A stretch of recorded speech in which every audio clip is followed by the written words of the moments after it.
Hello everyone, welcome to my YouTube channel. आज की class में हम पढ़ने वाले हैं कक्षा 10वीं की गणित प्रश्नावली 1.2 को। ठीक है, पिछली क्लास में हमने प्रश्नावली 1.1 को समझा। आज की क्लास में हम प्रश्नावली 1.2 को हल करेंगे। ठीक है,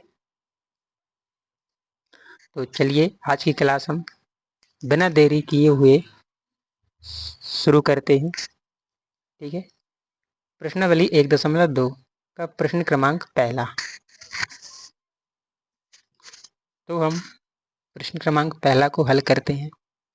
प्रश्न में दिया है, सिद्ध कीजिए कि करणी 5 एक अप्रमेय संख्या है या नहीं।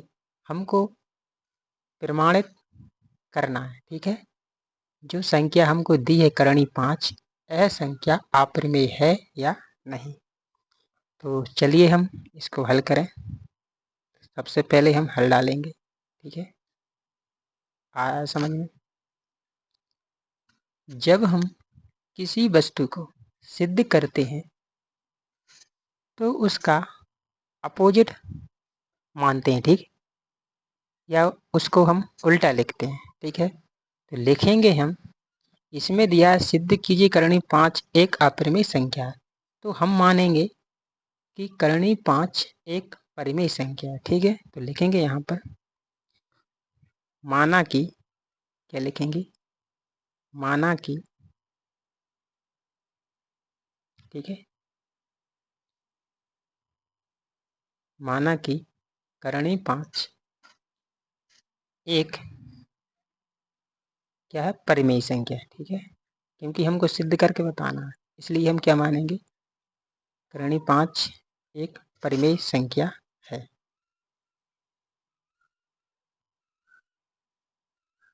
ठीक है भाई, अब हमने मान तो लिया। ठीक है, अब हमको प्रूफ भी करना है। तो देखो, हमने लिख लिया। ठीक, माना कि करणी 5 एक परिमेय संख्या है। ठीक है, अब देखो, करणी 5 का करणी 5 लिखा हमने। सॉरी, ये अच्छे से पढ़ा नहीं। अब बनाते करणी 5 बराबर क्या लिखेंगे, P बटा Q।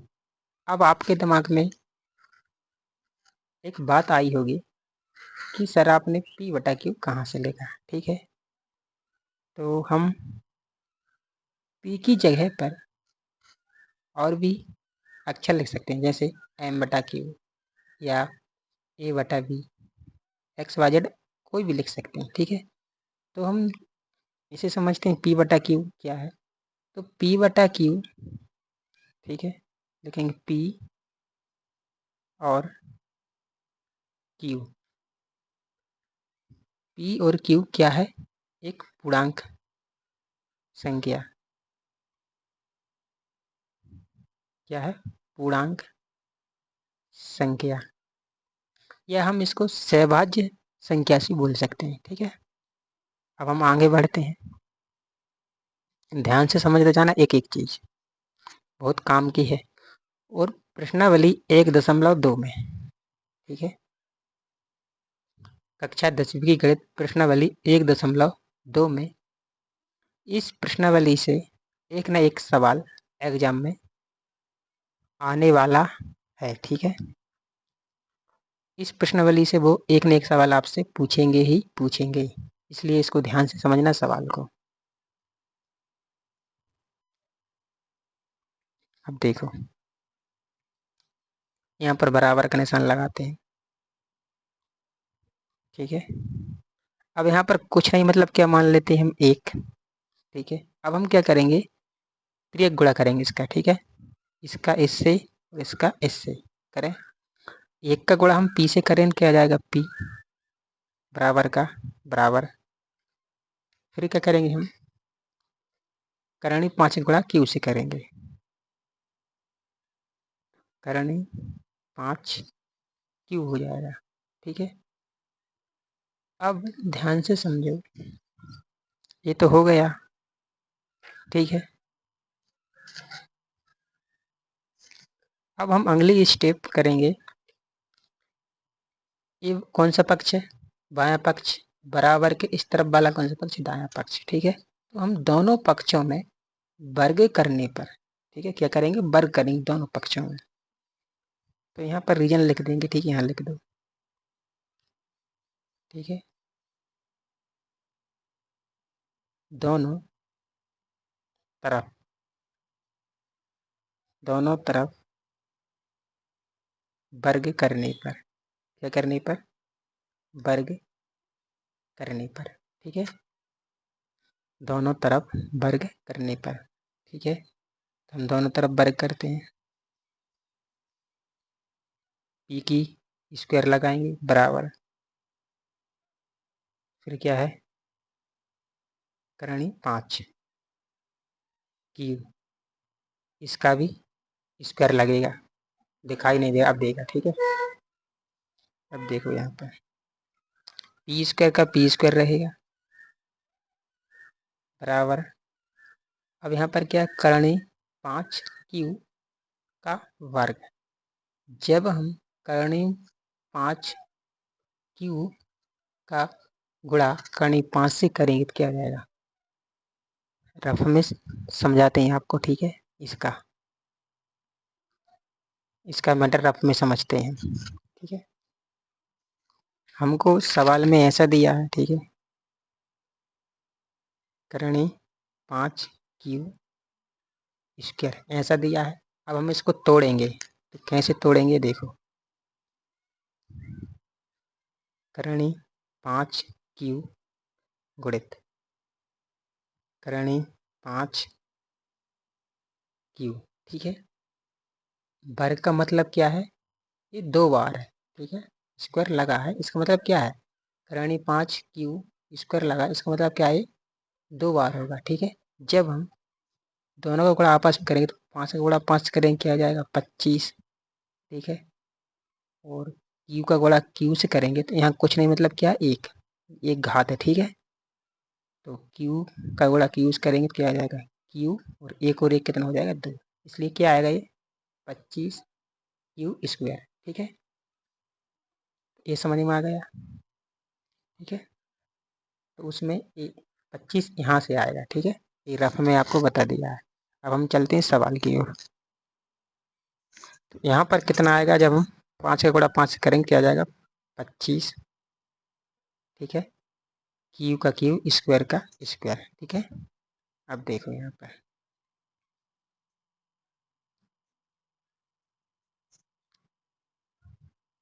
पी स्क्वायर बराबर, अब 25 का वर्ग क्या होता है भाई?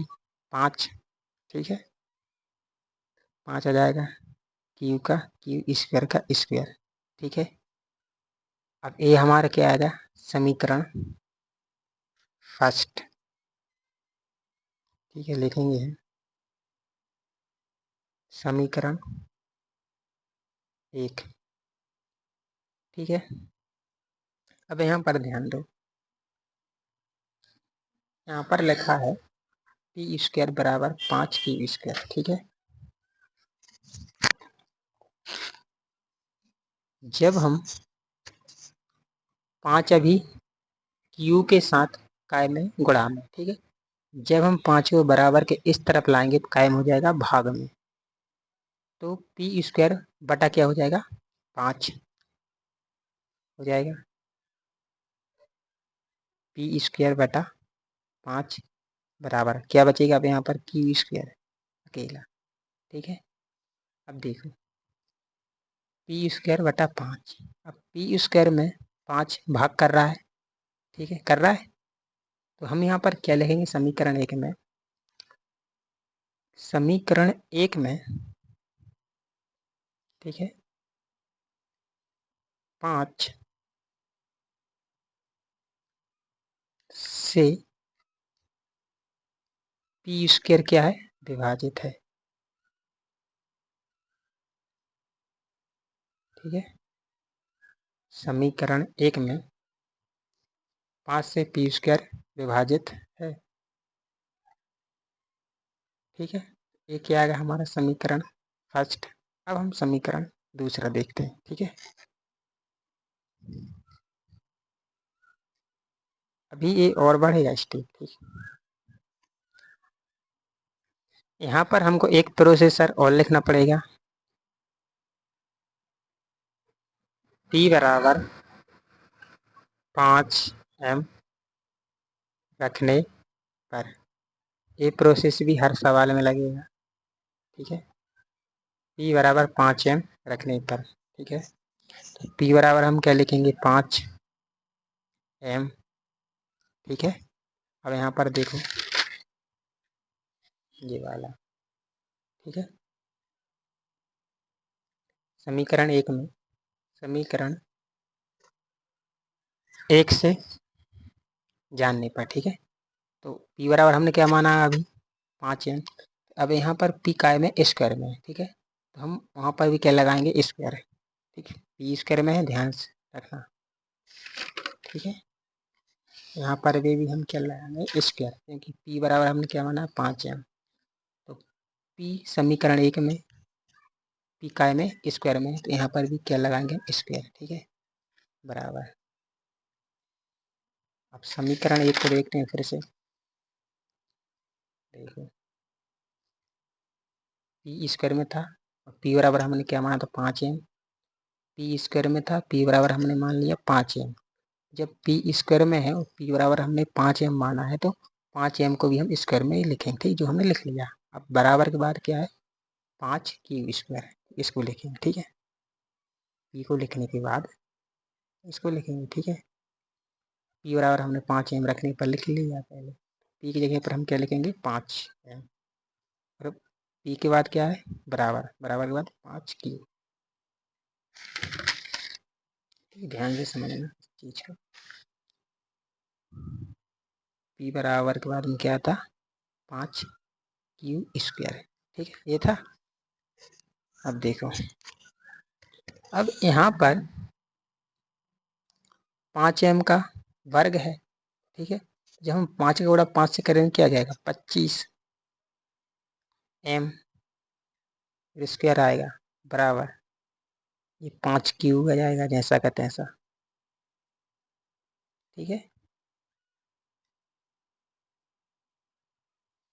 अब देखो 5 से कट जाएगा, 5M 25 होता है, M स्क्वायर का M स्क्वायर, बराबर ये 5 से कटेगा, 5 एकम 5, क्या बचा है यहाँ पर, Q स्क्वायर। ठीक है, तो एक बार और लिख लेंगे हम, 5M स्क्वायर बराबर Q स्क्वायर। ठीक है, अब यहाँ पर ध्यान से समझो, 5M स्क्वायर बराबर Q स्क्वायर है। ठीक है, अब यहाँ पर 5M के साथ गुणा में है, हम इस 5 को बराबर के इस तरफ ले जाएंगे, पक्षांतर करके, तो कायम हो जाएगा भाग में। ठीक है, M स्क्वायर बराबर Q स्क्वायर बटा कायम हो जाएगा 5। अब यहाँ ध्यान से समझने वाली बात यह है कि वहाँ पर P था और यहाँ पर क्या है, Q है। ठीक है, तो देखो ये हो जाएगा हमारा कौन सा समीकरण, 2। समीकरण 2। ठीक है, अब Q स्क्वायर 5 से भाग, सॉरी, Q स्क्वायर 5 से विभाजित है। ठीक है, Q स्क्वायर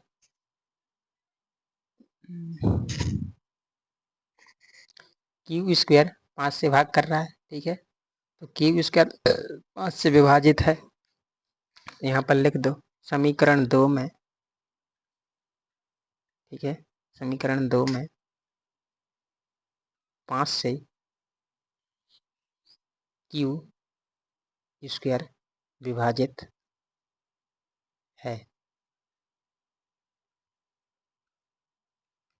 ठीक है, अब ध्यान से ये समझना कि समीकरण 1 में P स्क्वायर 5 से विभाजित था, समीकरण 2 में क्यू स्क्वायर भी 5 से विभाजित है।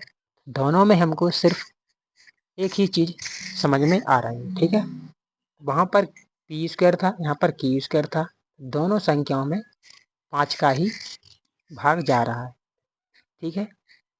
तो जब हम 5 का एचसीएफ निकालेंगे तो क्या आएगा? 5 ही आएगा, ठीक है। तो परिमेय संख्या में क्या होता है कि एचसीएफ उसका 1 आता है, ठीक है। और इसमें 1 आ नहीं रहा, इसलिए यह संख्या जो सवाल है वो क्या होगा? अपरिमेय। तो हम यहाँ पर लिख देंगे अतः, क्या लिखेंगे? अतः यह करणी 5 एक अपरिमेय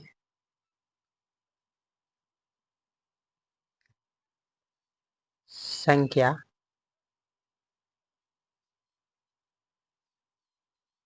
है, ठीक है। आ गए समझ में?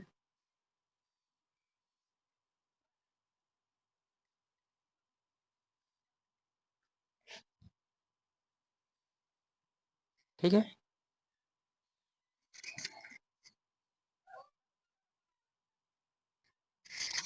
दूसरा सवाल हमारा है, सिद्ध कीजिए कि 3 + 2 करणी 5 एक अपरिमेय संख्या है या नहीं, ठीक। हमको क्या करना है? सिद्ध करना है। जब हम सिद्ध करते हैं तो उसका अपोजिट लिखते हैं, ठीक। अपोजिट मानते हैं, मतलब उल्टा। तो हल लिखेंगे, हल डालते हुए, ठीक है। देखो, माना कि, क्या लिखेंगे? माना कि 3 + 2 करणी 5 एक परिमेय संख्या। क्या है? परिमेय संख्या। उल्टा मानेंगे, ठीक है। परिमेय संख्या है, ठीक है। देखो अब 3 + 2 करणी 5 बराबर, क्या लिखेंगे? P/Q, ठीक है। अब यहाँ पर रीजन देंगे। P और Q क्या है? एक पूर्णांक संख्या, ठीक है। लिखेंगे हम यहाँ पर P और Q क्या है? एक पूर्णांक संख्या।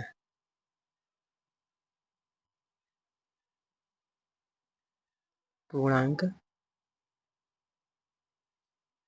संख्या है, ठीक है। तो यहाँ पर देखो, 3 + 2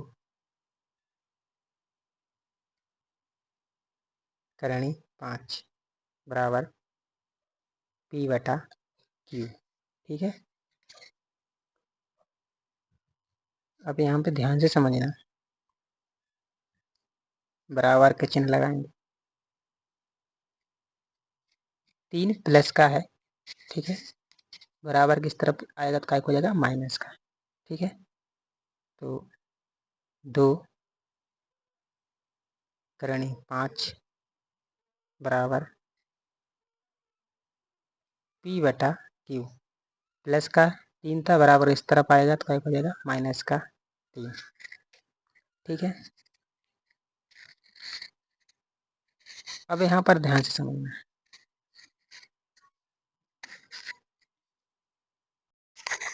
अब हम इसको और आगे सॉल्व करते हैं, ठीक है। देखो, करणी 5 का करणी 5 बराबर, ठीक है, P/Q -3। अब यहाँ पर 2 करणी 5 के साथ गुणा में था, हम इस 2 को बराबर के उस तरफ ले जाएंगे, कायम हो जाएगा भाग में। ठीक है, अब यहाँ पर करणीय 5 अपरिमेय संख्या है, p/q माइनस 3/2 ये एक परिमेय संख्या है। अब आप ये बताइए, अपरिमेय संख्या बराबर परिमेय संख्या बराबर हो सकता है? नहीं हो सकता, क्योंकि ये एक अपरिमेय संख्या है, ये वाली संख्या परिमेय संख्या है, ये एक दूसरे के बराबर हो सकते हैं? नहीं हो सकते। ठीक है, इसलिए हम लिखेंगे अतः, ठीक है, क्या लिखेंगे? अतः यह संख्या, ठीक है, क्या है? अपरिमेय। कौन सी है? अपरिमेय। अपरिमेय संख्या है। ठीक है, तो आ गया समझ में। अब हम इसी प्रश्नावली 1.2 का प्रश्न क्रमांक तीसरा के सवाल देखते हैं। अब हम प्रश्न क्रमांक तीसरा को हल करेंगे, जिसमें हमको 3 सवाल दिए। ठीक है, प्रश्न क्रमांक तीसरा, सिद्ध कीजिए कि निम्न संख्याएं अपरिमेय हैं या नहीं। हमको सिद्ध करके बताना है। ठीक है, तो प्रश्न तीसरा में हमको 3 सवाल दिए गए हैं, तीनों सवालों को हम एक एक करके हल करेंगे। पहला सवाल हमारा है 1/2, इसको हल करते हैं।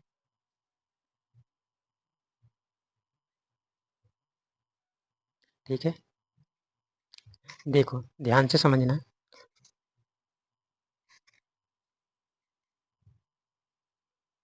1/2, ठीक है, जब हम कोई भी संख्या या कोई भी वस्तु को सिद्ध करते हैं तो उसका अपोजिट लिखते हैं। ठीक है, उसका अपोजिट मानते हैं। यहाँ पर लिखा है निम्न सिद्ध कीजिए कि निम्न संख्या अपरिमेय है। ठीक है, हमको करना है सिद्ध, तो हम क्या मानेंगे कि निम्नलिखित संख्याएं, ठीक है, परिमेय है। या ऐसे लिखते हैं, माना कि 1/2 एक परिमेय संख्या है। ठीक है, यहाँ पर लिखा है अपरिमेय। ठीक है, हमको मानना है, कल्पना करना है। तो जब हम किसी भी वस्तु को सिद्ध करते हैं तो उसको अपोजिट मानते हैं, उसका मतलब उसका उल्टा लिखते हैं। ठीक है, तो हम यहाँ पर लिखेंगे, हमसे प्रश्न में कहा अपरिमेय संख्या है या नहीं, इसको सिद्ध कीजिए। ठीक है, तो हम इसको उल्टा मानेंगे। ठीक है, लिखेंगे माना कि, ठीक है, माना कि 1/2 एक परिमेय संख्या है। ठीक है, जब हम किसी वस्तु या संख्या को सिद्ध करते हैं तो उसका अपोजिट मान के चलते हैं। ठीक है, उसका उल्टा लिखते हैं, परिमेय संख्या है।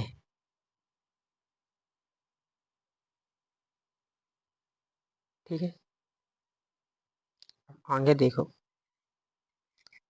1/2 का 1/2 लिखेंगे। ठीक है, बराबर में p/q। p/q कहाँ से आया? ठीक है, ये हमने आपको पिछले सवालों में बता दिया है। ठीक है, लिखेंगे p/q, यहाँ पर रीजन दे देंगे, p और q क्या है। देखो p और q एक पूर्णांक संख्या है। क्या संख्या? पूर्णांक। हम इसको सहभाज्य संख्या से भी बोल सकते हैं, पूर्णांक संख्या है। ठीक है, आ रहा है समझ में?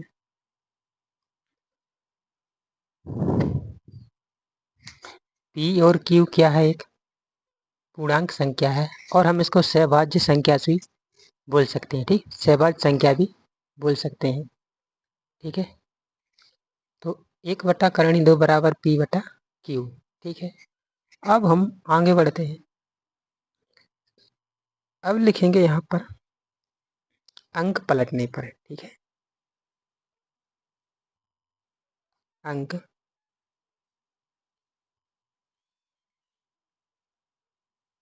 अंक पलटने पर। ठीक है, नीचे का अंक ऊपर, ऊपर का अंक नीचे। ठीक है, करणी 2 है, करणी 2 लिखेंगे। अब इस एक को लिखने की आवश्यकता तो है नहीं। ठीक है, वैसे भी एक को नहीं लिखते। क्यू जाएगा ऊपर, पी को लिखेंगे नीचे। ठीक है, अब देखो यहाँ पर करणी 2 क्या है, एक अपरिमेय संख्या। Q/P क्या है, परिमेय संख्या। ये अपरिमेय है, ये परिमेय है। तो यहाँ पर रीजन देंगे। ठीक है, करणी 2 क्या है, अपरिमेय संख्या।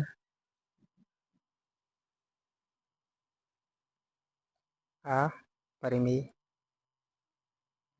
संख्या बराबर Q/P क्या है, परिमेय संख्या। ठीक है,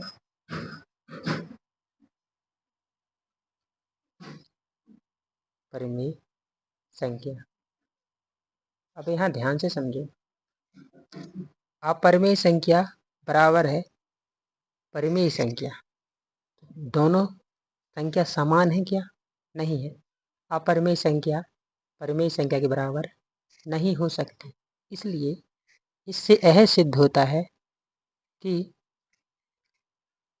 1/2। यहाँ प्रश्न में देखो ये लिखा है। ठीक है, 1/2 यह अपरिमेय संख्या होगी। ठीक है,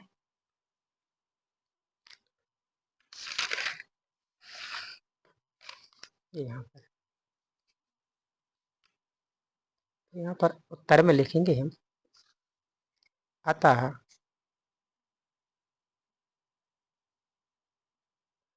अतः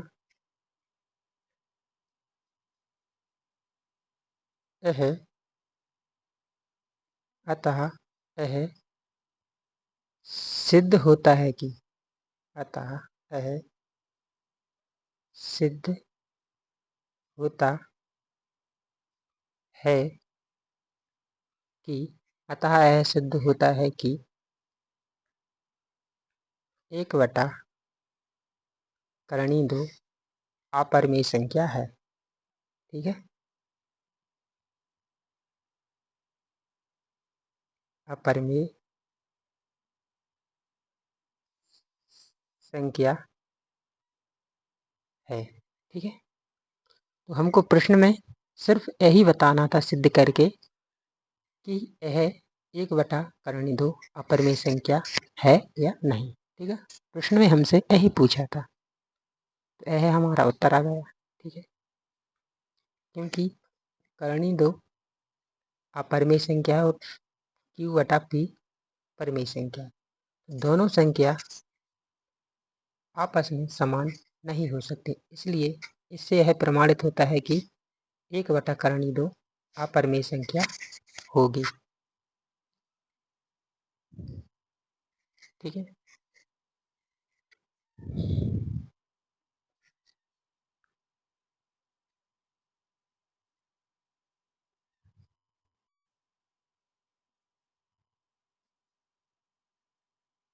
अब हम देखते हैं इसी का दूसरा सवाल।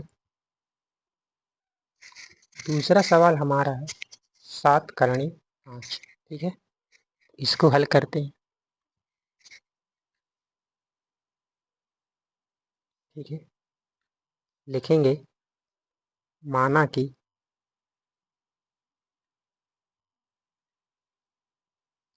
माना कि 7 करणी 5 एक परिमेय संख्या है। क्या है, परिमेय संख्या।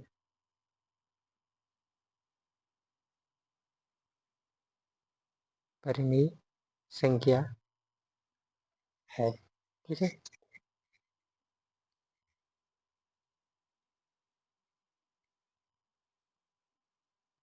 7 करणी 5 बराबर लिखेंगे P बटा Q, कोष्टक में लिख देंगे P और Q एक पूर्णांक संख्या है।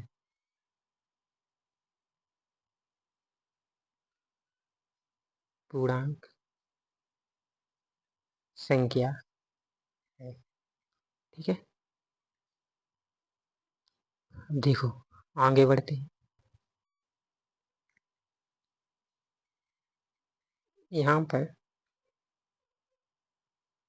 पक्षांतर करेंगे। ठीक है, 7 प्लस का है बराबर इस तरफ आएगा, काय हो जाएगा माइनस का, नहीं भाग में होगा। ठीक है, 7 करणी 5, 7 करणी 5 के साथ में क्या कर रहा है, गुणा कर रहा है। हम इस 7 को पक्षांतर करके बराबर इस तरफ लाएंगे तो क्या कायम हो जाएगा, भाग में। अभी 7 गुणा में है करणी 5 के साथ, पक्षांतर के बराबर इस तरफ आएगा तो कायम हो जाएगा भाग में। ठीक है, देखो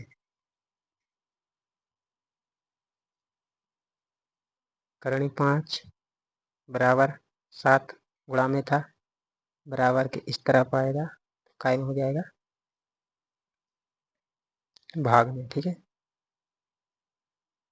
तो लिखेंगे Q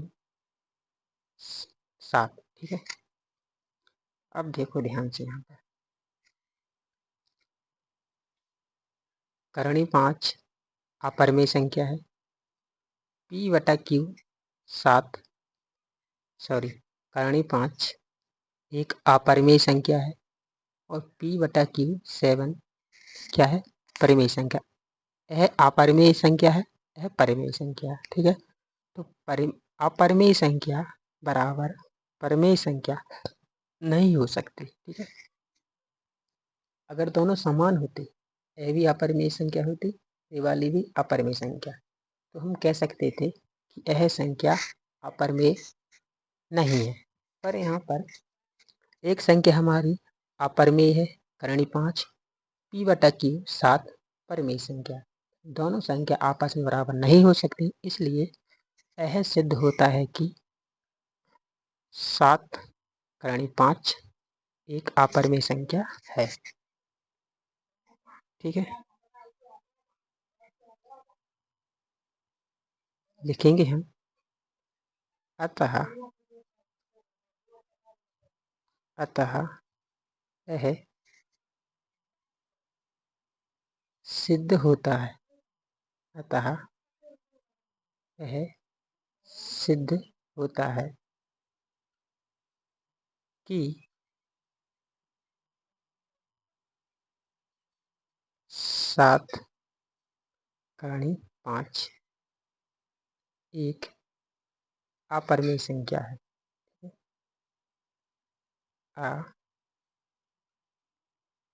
अपरिमेय संख्या है। ठीक है, तो उम्मीद है कि आपको यह सवाल समझ में आया होगा। ठीक है, ये हमको बताना है इसमें, सिर्फ ज़्यादा कुछ नहीं करना, इतनी सी ही स्टेप इसमें आपको फॉलो करनी है। ज़्यादा बड़ा सवाल है नहीं, इसलिए आपको अच्छे से समझ में आया होगा और कोशिश करेंगे तो सब बनेगा। ठीक है, समझने की और कोशिश करने की ज़रूरत है। अब हम हल करते हैं तीसरा सवाल। ठीक है, तीसरा सवाल हमारा है 6 प्लस करणी 2। इसको हल करें।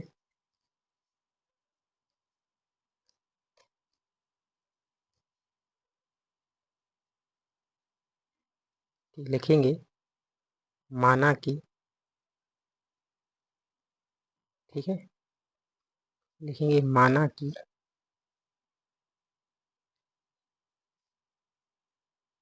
6 प्लस करणी 2 एक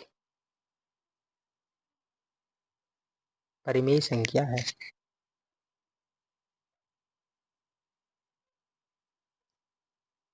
परिमेय संख्या है। ठीक है, देखो 6 प्लस करनी 2 बराबर लिखेंगे P/Q। ये हर सवाल में उपयोग होगा। ठीक है, क्योंकि ये P और Q क्या है, एक पूर्णांक संख्या। यहाँ पर लिखेंगे P और Q एक पूर्णांक संख्या है। ठीक है, हम इसको सहभाज्य संख्या से बोल सकते हैं।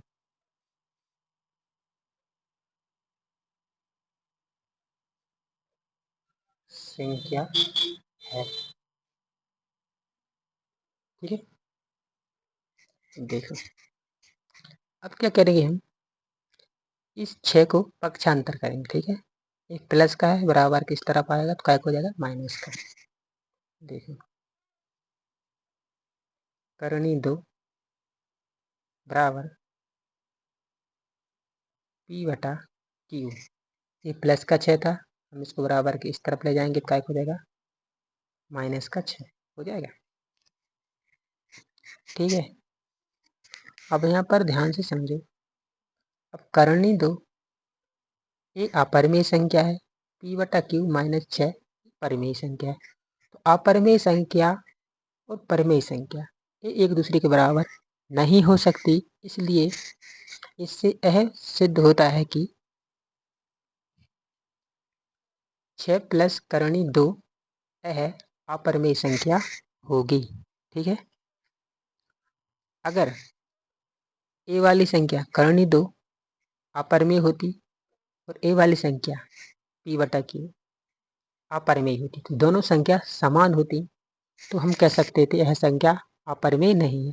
पर यहाँ पर रीजन क्या है कि ए वाली संख्या अपरिमेय और ए वाली संख्या परिमेय है। यह अपरिमेय संख्या और यह परिमेय संख्या, यह दोनों संख्या एक दूसरे के बराबर नहीं है। ठीक है, तो हम कह सकते हैं कि यह संख्या 6 प्लस करनी 2 अपरिमेय संख्या है। ठीक है, लिखेंगे अतः यह सिद्ध होता है कि, हमको क्या करना था, सिद्ध करके तो बताना था। ठीक है, अतः यह सिद्ध होता है कि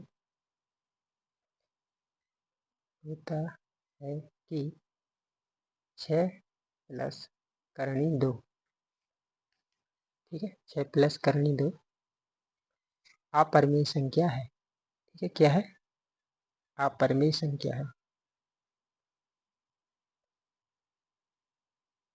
अपरिमेय संख्या है।